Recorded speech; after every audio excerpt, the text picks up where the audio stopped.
I'm living in Kaipara and I've been here for about 3 going on 4 years now. I come from West Auckland. I spent most of my life in West Auckland. I've owned property in West Auckland. I've raised a family in West Auckland. I'm separated. I'm divorced at the moment.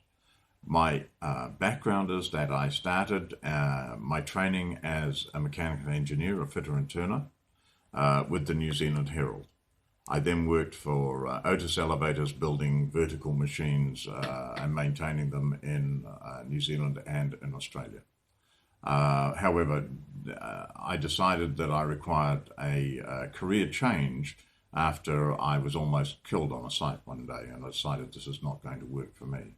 So I went and learnt to be a broadcaster in Sydney. However, we were due to have our first child, and my wife wanted that child to be a New Zealand citizen, so we returned to New Zealand.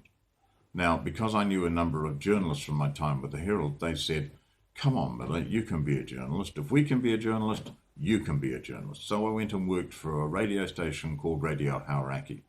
Now, from there, I went and worked a number of years with Gordon Dryden at Radio Pacific, where I learnt the art of asking the hard questions and getting the answers. I did that for about 10 or 15 years, and then again took another turn in the career path. I created a company with a friend of mine. We made exported leather goods, which still continues to this day. We've exported several $1 million worth of product over the last 20 years. Now, when I came up to the Kaipara, I was asked to write a book about an old lady who spent her life living in Pahi. As a consequence of doing that, I've learnt a lot about the history of Otamatea, in particular about Pahi and Paparoa, the lives of the people involved and the way that the families in this neighbourhood are intertwined quite closely right through to today.